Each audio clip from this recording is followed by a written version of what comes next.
Black women in the United States suffer from life-threatening pregnancy complications twice as often as their white counterparts. And they die from pregnancy-related complications 4 times as often.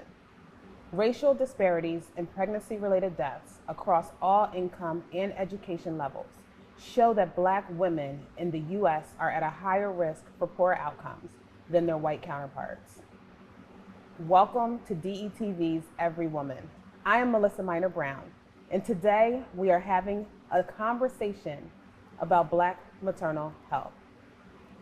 Today we have Dr. Joan Coker. Thank you for being here. Oh, thank you for having me. I'm delighted to be here. Thank you. Did you want to say a little bit about yourself? What do you do? We hear a lot about you in the community. I think the reason why I'm here today, the hat that I'm wearing, is I'm a proud member of the Delaware Health Equity Coalition, and our goal and what we've done is we listen to women. We listen to men as well, but we listen to women, and we do more listening than talking so that we can get to the bottom of it. But I'm a proud advocate for women's health, and I'm delighted that you invited me. Thank you so much. And we'll definitely have to come back to that listening to women piece. Sure. Because that's something we hear often that we aren't listened to. Correct. Yeah.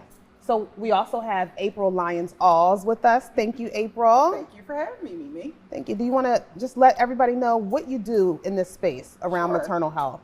So I've done a few things in this space. Currently, I am the Community Action Team Coordinator for Maternal Child Death Review Commission. I've also in the past worked as the Women, Infants, and Families Nurse Consultant for Delaware Healthy Mother and Infant Consortium. And my third hat that I wear is the intersectionality of me, is I am the MPA Program Director at Delaware State University. Wow. Yeah. Many hats. Many hats. Yeah. Well, thank you for being here. Thank you. Excited to have the conversation. We have Amanda Watson with us today. Amanda is a certified nurse midwife. And Amanda, did you want to talk about some of the work that you're doing and some of your experience? Sure, thank you for having me. I am currently an assistant professor at the University of Delaware. I teach women's health across the lifespan to both undergraduate students and then also in the nurse practitioner program as well. I've been a certified nurse midwife since 2019, serving mostly women in Kent and Sussex County.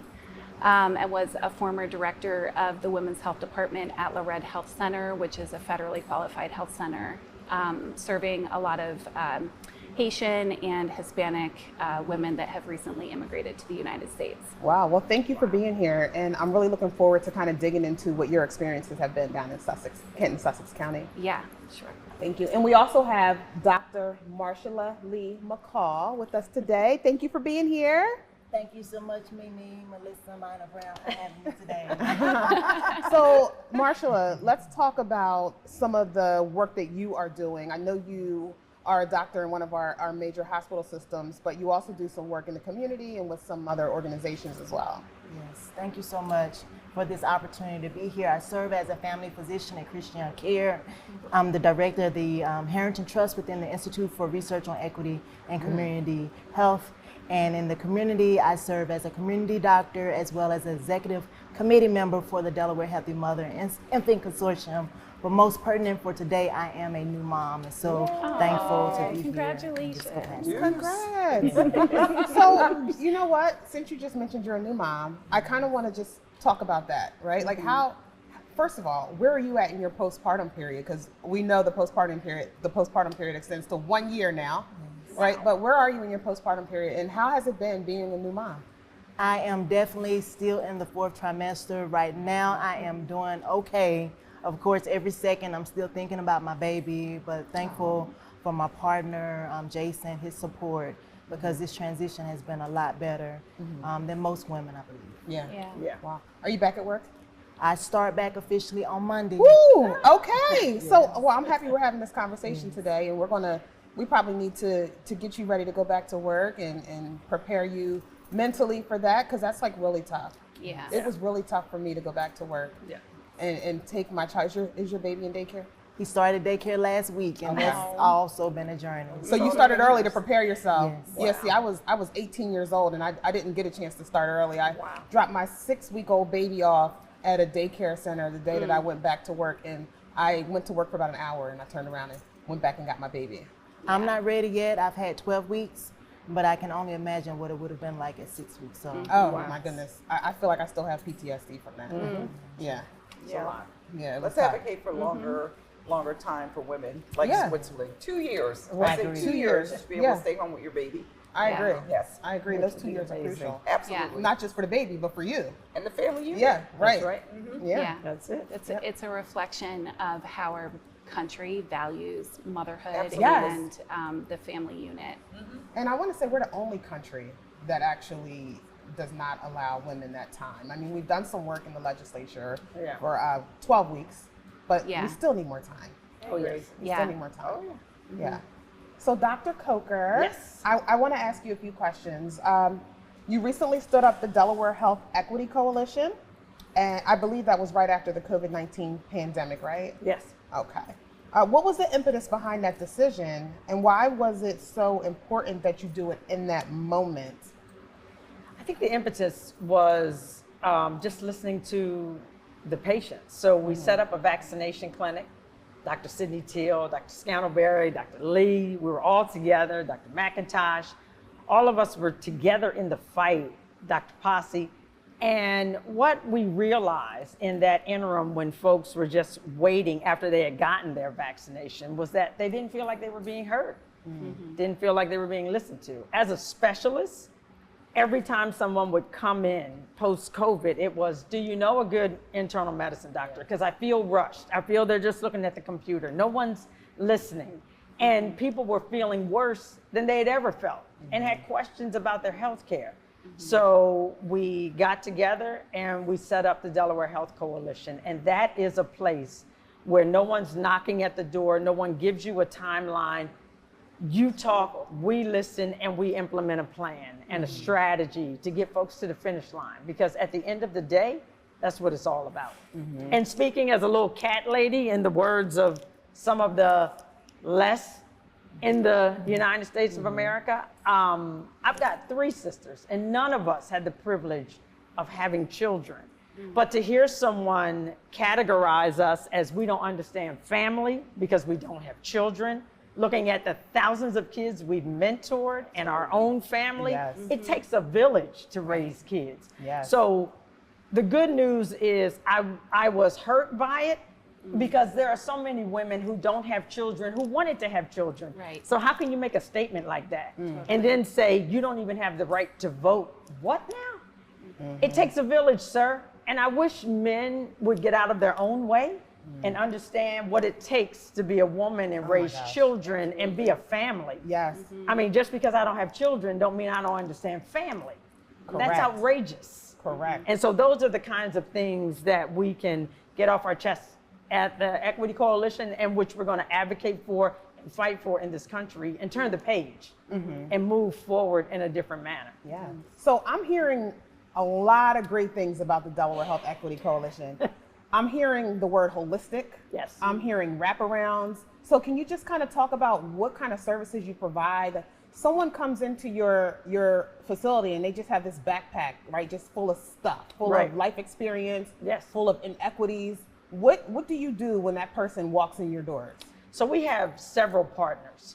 So if it is diet, we've got someone to help you with diet. If it is my electric bill is so high I can't pay for different drugs, we're going to help you with all of that. So we've got several kinds of wraparound services. There's a new acupuncturist. That's amazing. a That's great great. gentleman down in Middletown.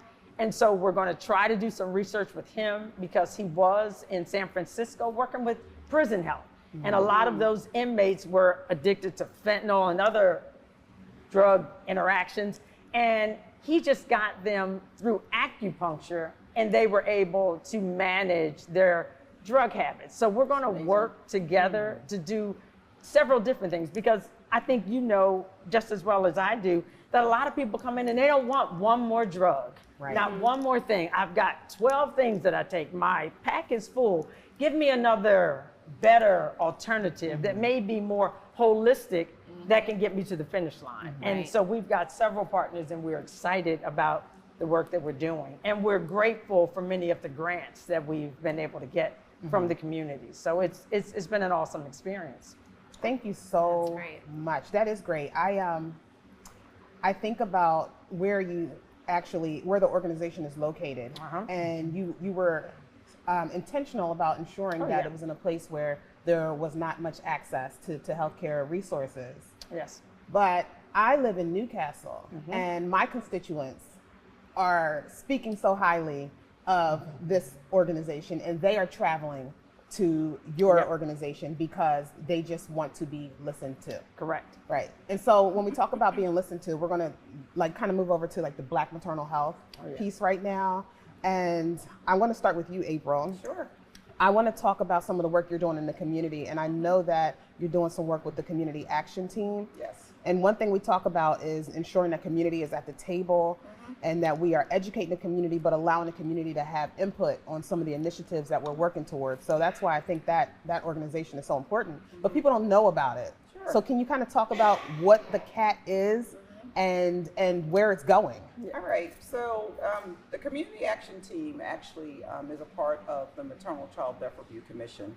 And what the CAT is charged to do is to take the findings and recommendations from the Fetal Infant Mortality Review and a Maternal Mortality Review and put them into action.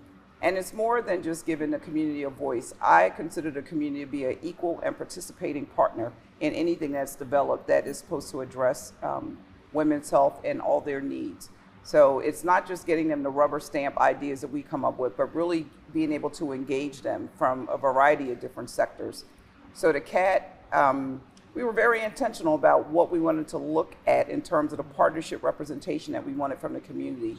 And yes, to your point earlier, men have a place at the table when it comes to being a part of maternal health.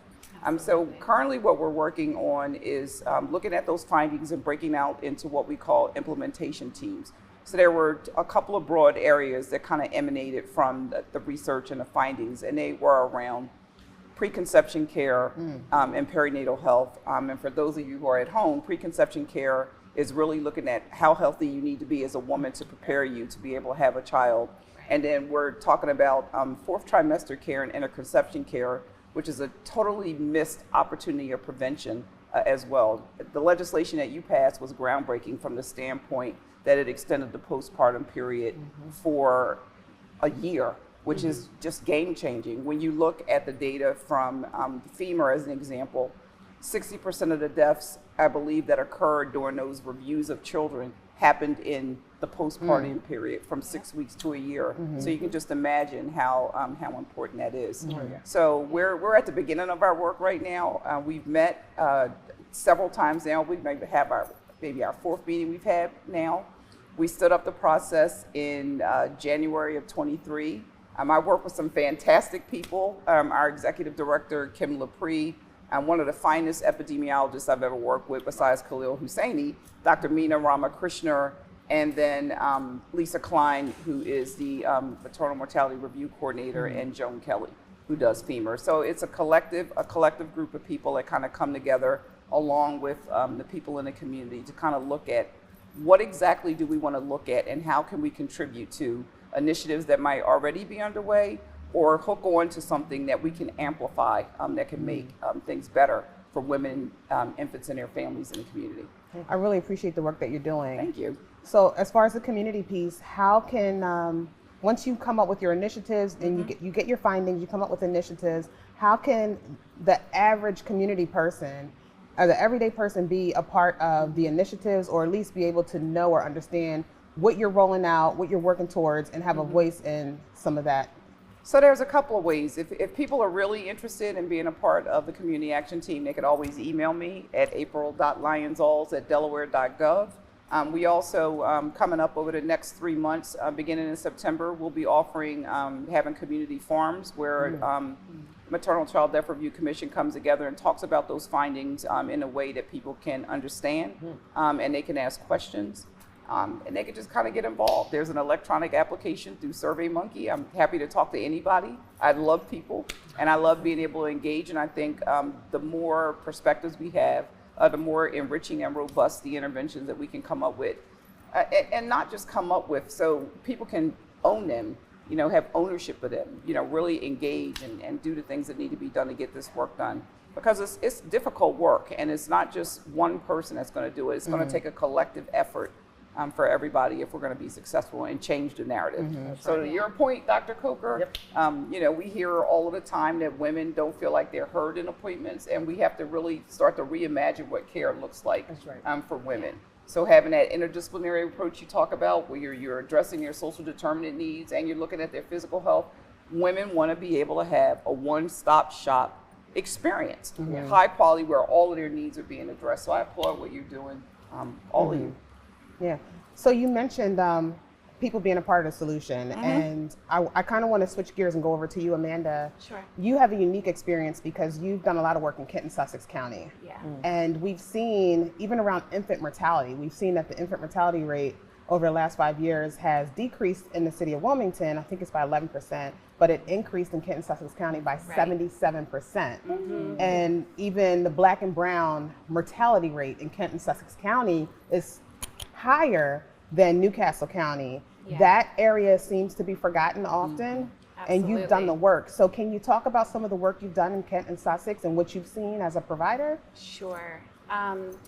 So in terms of what I've seen, Sussex County is unique to, Kent County is a little bit different than Sussex County. Sussex County's population has a large immigrant population from Central and South America and from Haiti that end up working in the agriculture business and the chicken plants and doing field work. And so that population usually seeks care at the federally qualified health centers because of either being undocumented or not being qualified for Medicaid. Because they haven't been present in the United States for a minimum of 5 years. So that factor alone puts them at a huge deficit because none of the prenatal care is actually funded and everything is out of pocket. And so it makes accessing prenatal care really, really difficult for that population.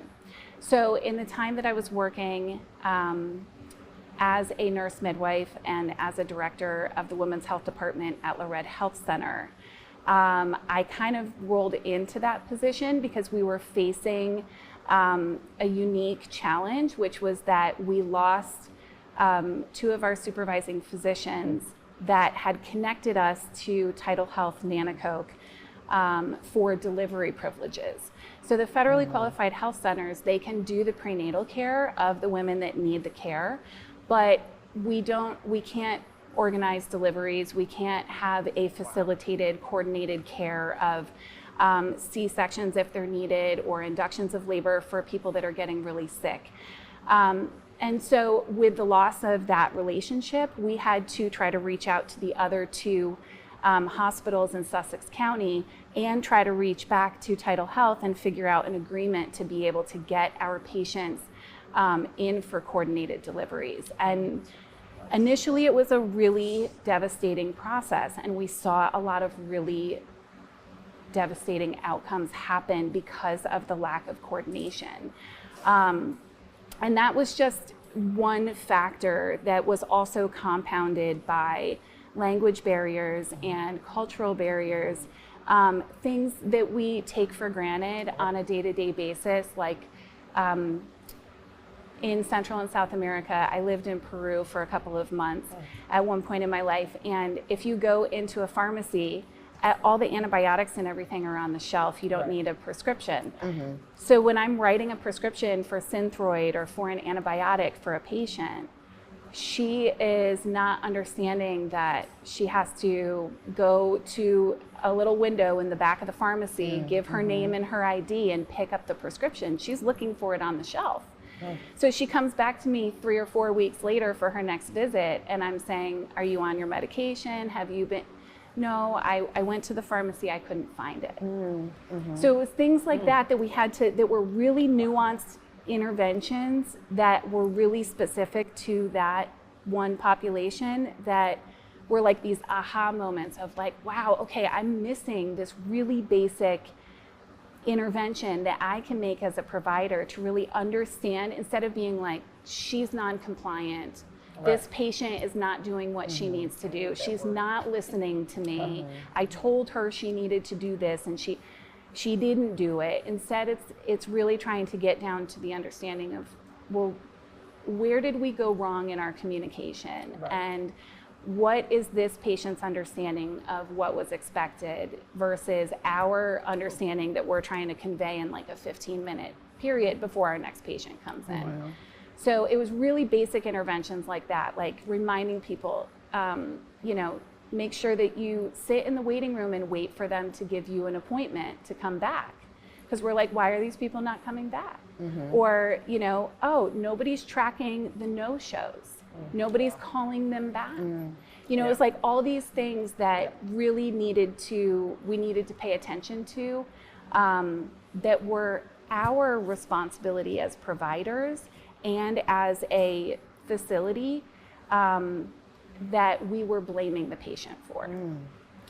We're thankful for you, Oh, yeah. because we all know that not every provider or just healthcare professional in general will go that extra step. That's right. To make sure that their patient understands, to make sure that they have the tools that they need to walk out of there and get what they need regarding access. So Right. thank you, and whoever else is on your team who says, oh, let me make sure that this person has an appointment to come back. Let me make sure they have transportation. Let me make sure they understand how Right. to get this medication from the pharmacy.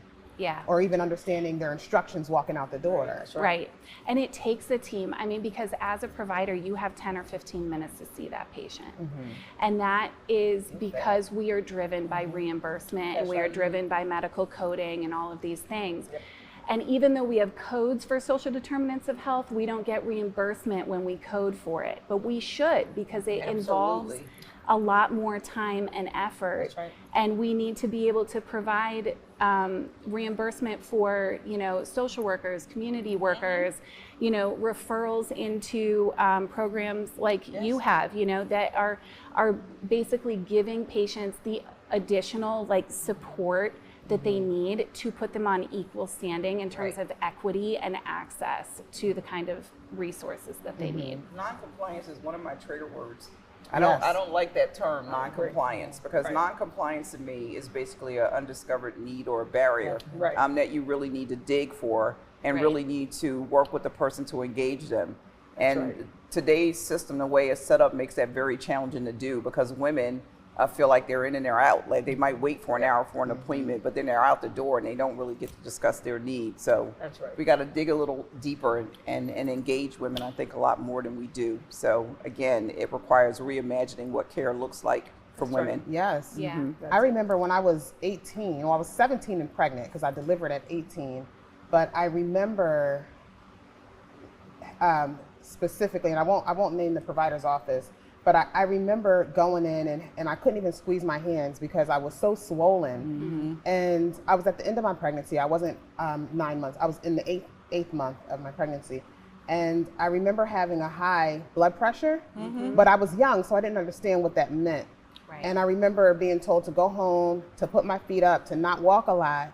And I remember getting back home, and I remember my mom, she was a nursing assistant at the time, and she was like, what was your blood pressure? And I had like pitting edema. You could stick, it looked, my legs looked like clay. And I told her, I remember the systolic was so high. It was like 180, it was so high.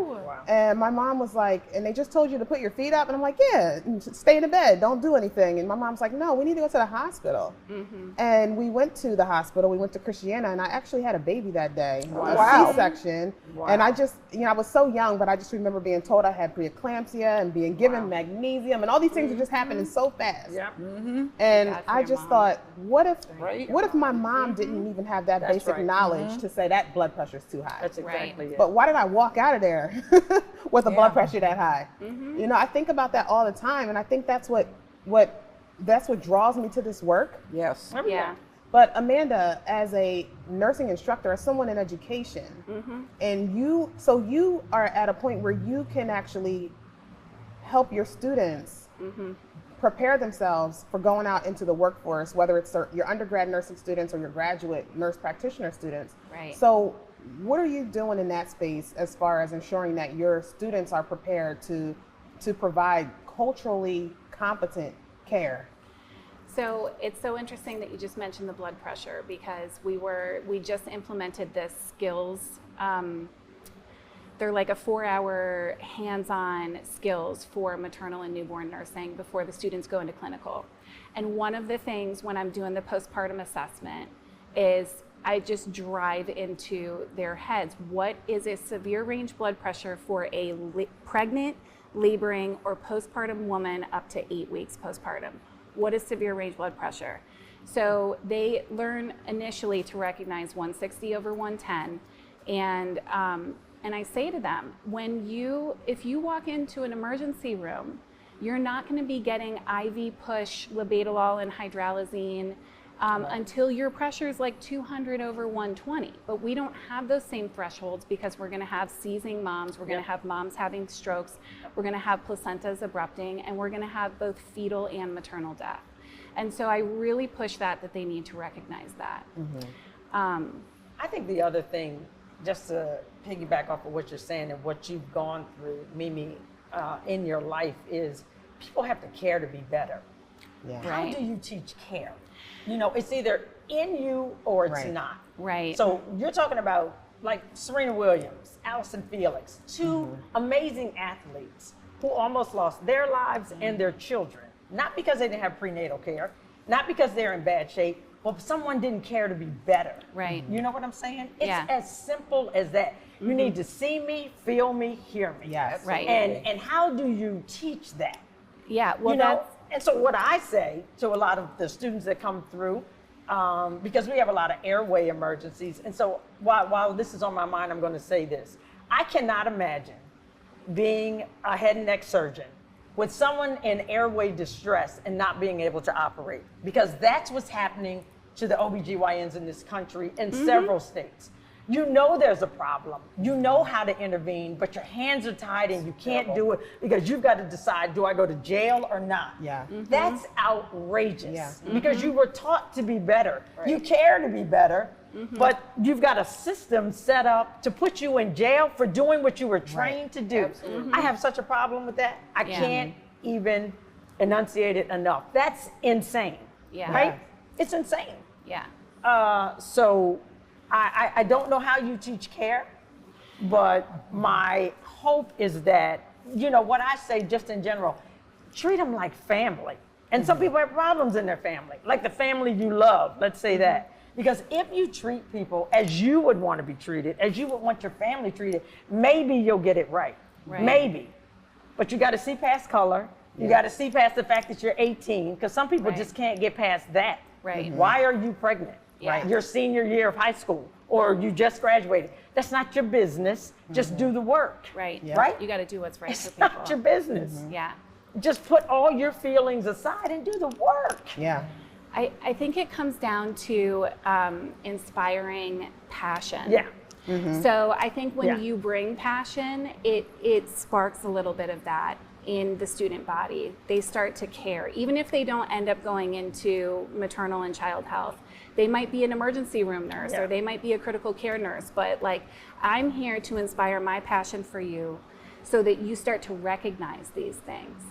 And then in terms of like the cultural competence, that one is really tough. So when I first started and I got the curriculum for the women's health across the lifespan, there was a cultural presentation assignment, and it basically wanted the student to state what the cultural practices were for different cultures around the world. So first of all, Mexico is not a single culture. No, it isn't. That is It's not a a monolith. bordered Absolutely. nation state that is, you know, political and economic boundaries around multiple different cultures within a state, a nation state.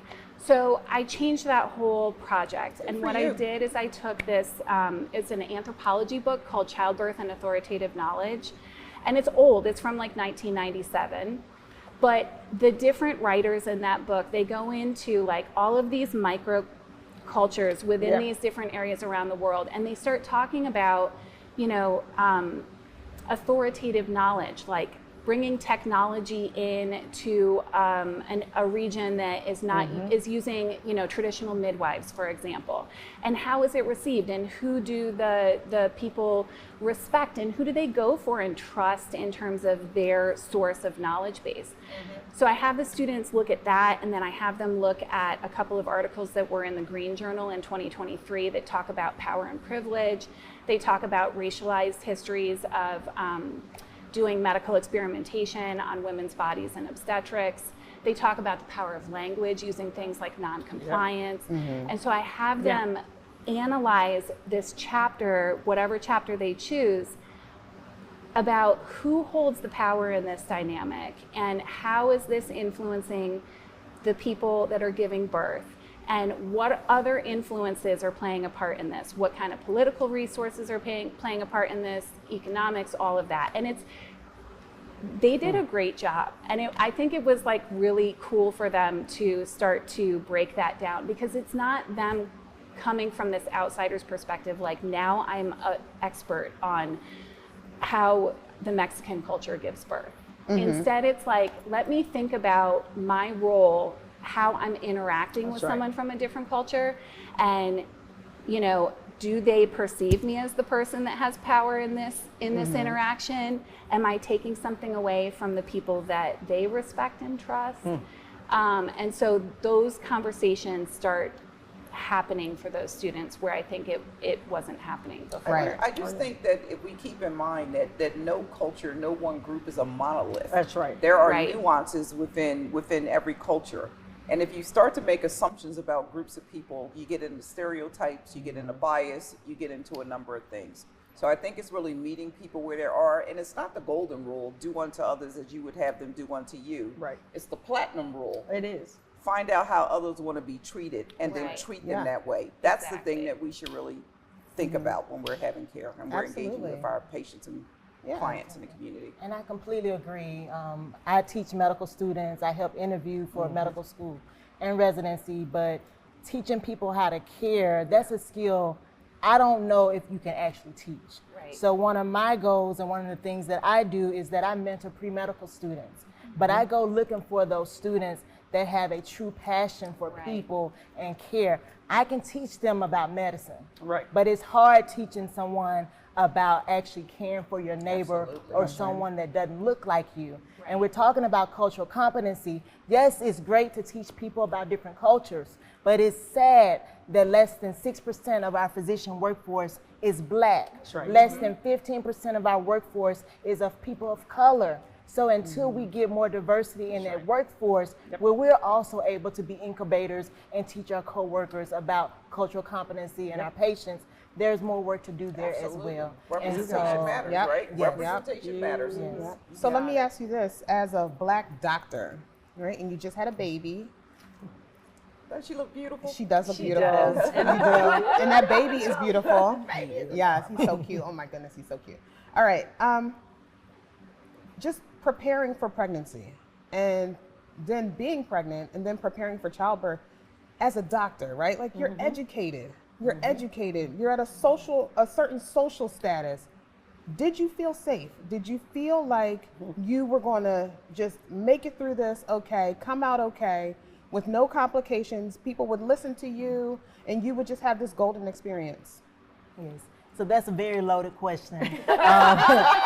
We're heading into our 2-year anniversary with our marriage. And so I'm on the other end of the age spectrum. And so it took me a little bit longer to get married and have my family.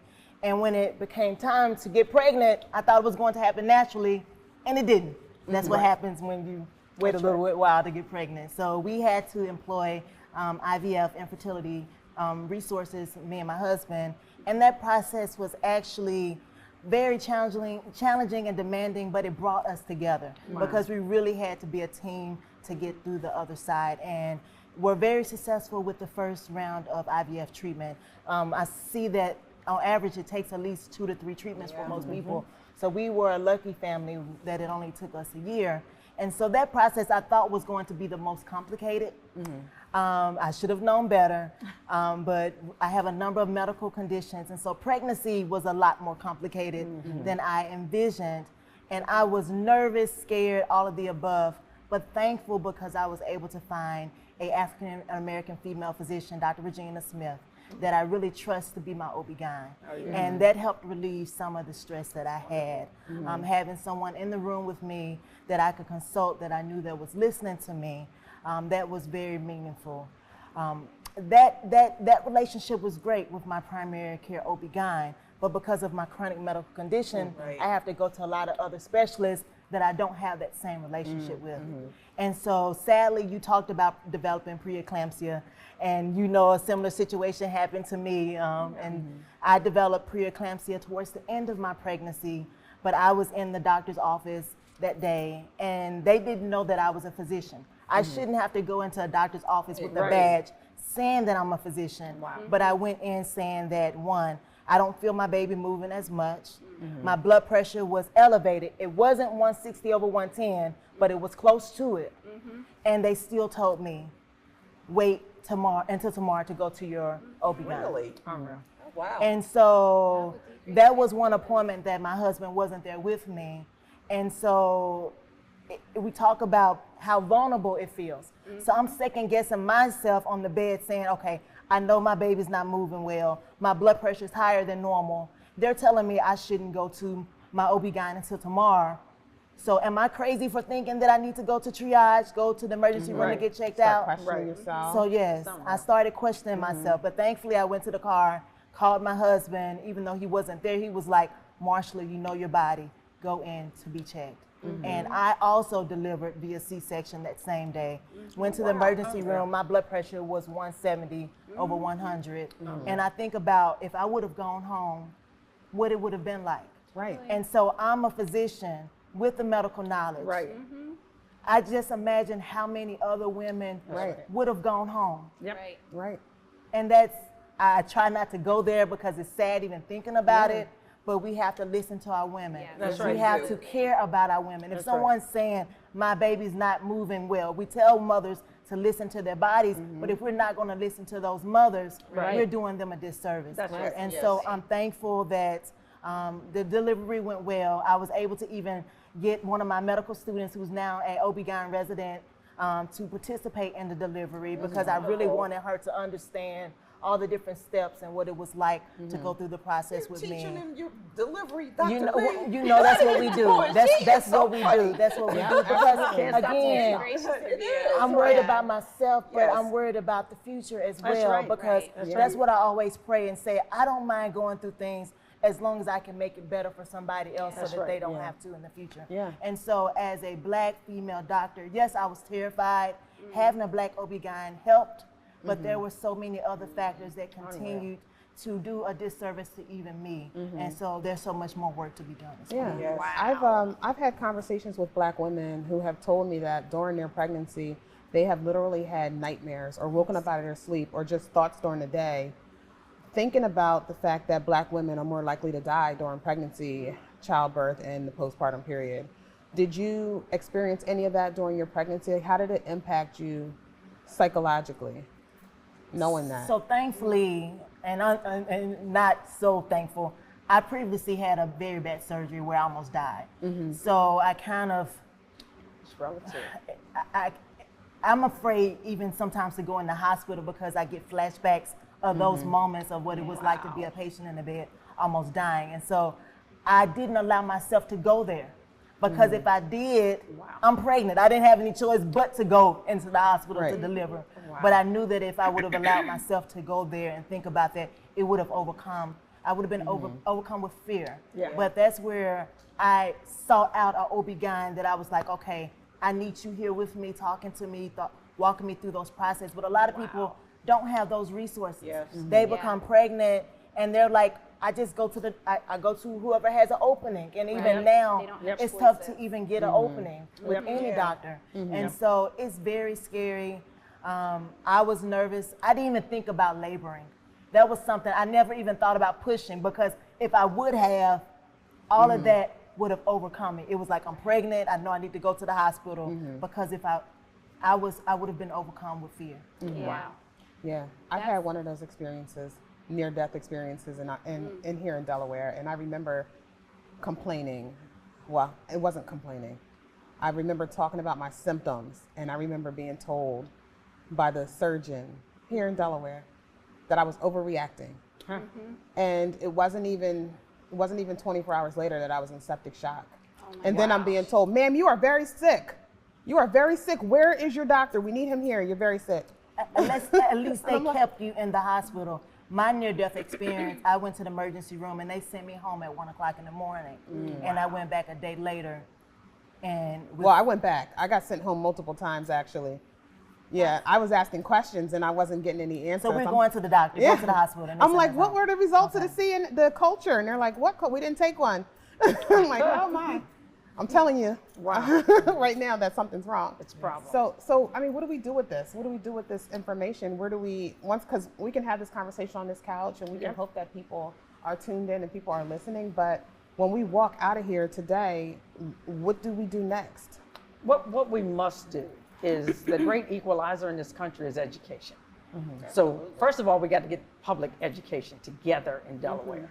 So that's a major. And whomever is the next governor, mayor, whatever your position is, if you do not address public education in this country, we are not going to win.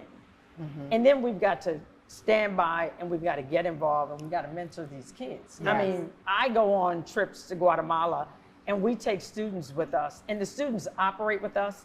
They restock the ORs at night. They help us on rounds the next day, taking off bandages, putting on bandages. We have them do a hands-on experience.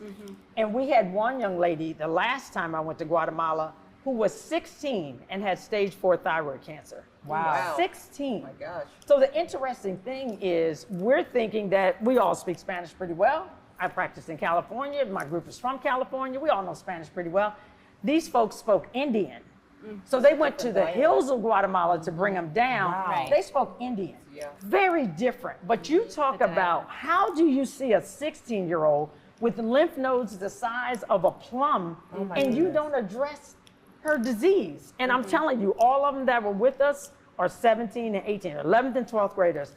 They were beside themselves that somebody this young were having to do a neck dissection and a total thyroidectomy. Big deal. Yeah. It's a big deal, but it's life-changing. Right. It's a life-changing episode. And so they all get it. Stop complaining about your phone. Stop making a list about what you need. Please understand that everybody doesn't have what you have. Be grateful for what you have, get yourself educated, and make a difference. And that's what it's going to take in this country. We got to get public education together. We're also in an election year, so the other thing that we can do is we can vote. That's right. We can get out and we can vote. You're right. Women's bodily autonomy and their reproductive health is under assault. Correct. So if we want to change that narrative, we must come out in mass numbers and we need to vote. 100%. Absolutely. Yeah. And we need to advocate. That's right. So, like, as a provider, it takes a lot of time to be able to advocate for a patient.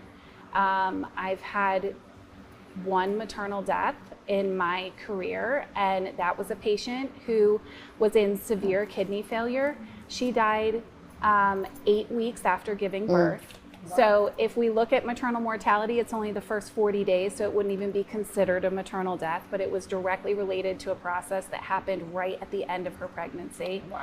She got sent to the emergency room several times and sent back with like a bottle of Lasix and some antibiotics that weren't even effective because nobody followed up the urine culture that was taken at the emergency room. And you know, it takes time to advocate for people like that because you think you're doing the right thing when you're sending them off to the emergency room. Right. But there was not even a note written about her. I had to call and talk to a charge nurse that could look at the records of when she was there to find out what even happened to her when she went.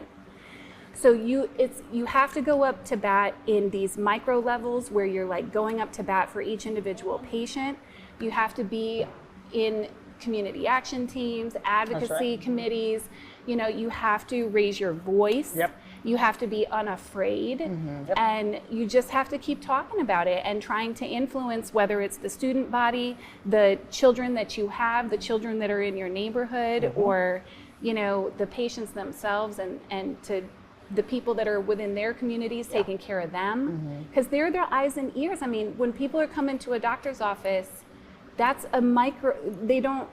it's a small piece of their day-to-day life.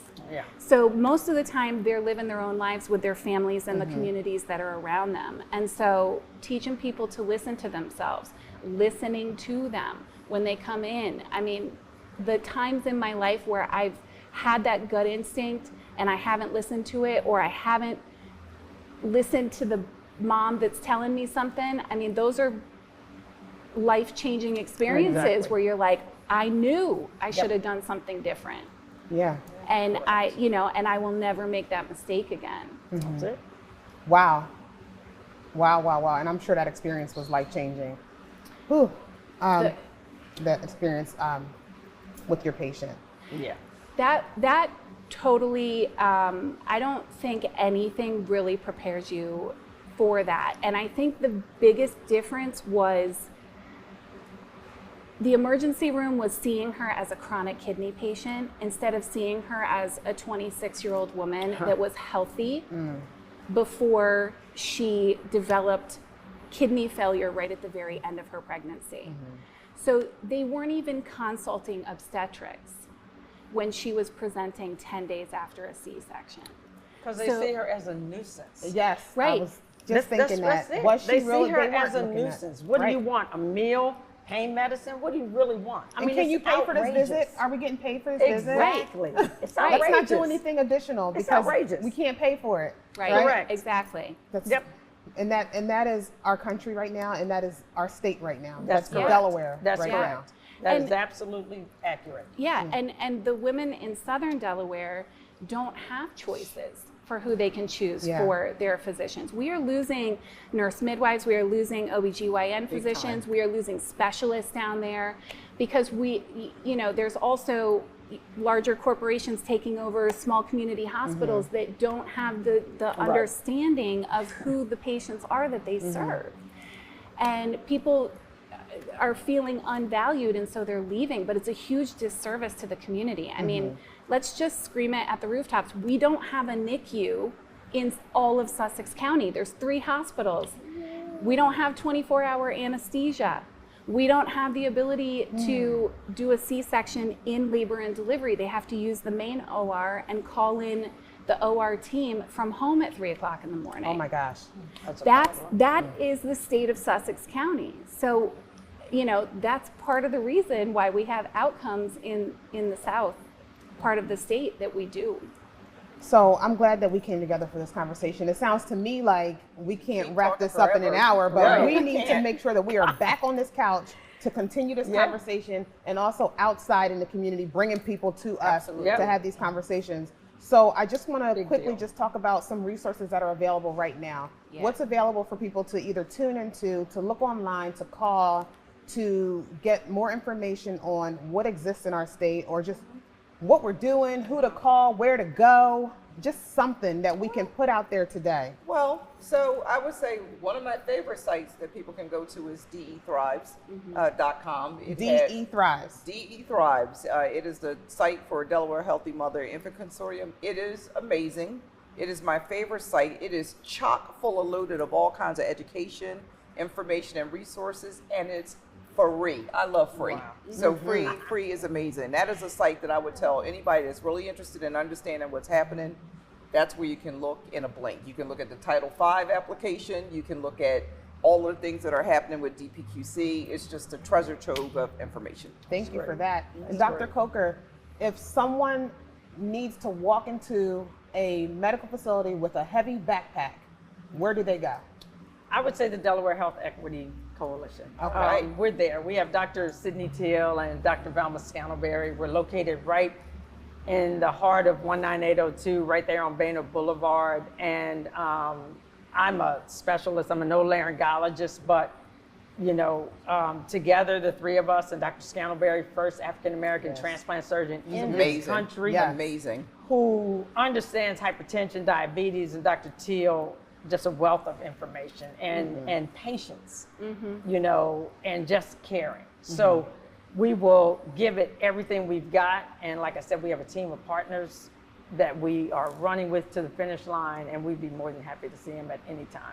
I appreciate that. So Yeah. I'm just going to look at the camera really quick, and I just want to say, if you do have that loaded backpack and you feel like you haven't been listened to, or you just don't know where to go to access quality health care, the Delaware Health Equity Coalition, which is located in 19802, you can walk in those doors and they can provide holistic quality health care and resources to you so that you can walk out of those doors better than you were when you walked in. That's right. Amazing. Also, Delaware Thrives. D as in Delaware, E as in Edward, Thrives, the word thrives.com. You can also look up Delaware Thrives on social media. And if you are pregnant, if you're thinking about getting pregnant, or if you just want more information around maternal health, reproductive health, preconception care, And anything is the there. 4th trimester, Everything's maternal there. mental health, go there. That is your one-stop shop for that information. But this is just the beginning of a long conversation that we're going to continue to have. I think we'll continue to have these conversations until the disparity no longer exists. Right. Agree. There you So go. thank you so much. Thank you. Thank you for This having was us. wonderful. Thank Thank you. Great conversation. I do want to just say really quickly, for more amazing content that will inspire you, follow Every Woman on YouTube, follow Every Woman on Instagram, and you will get that information.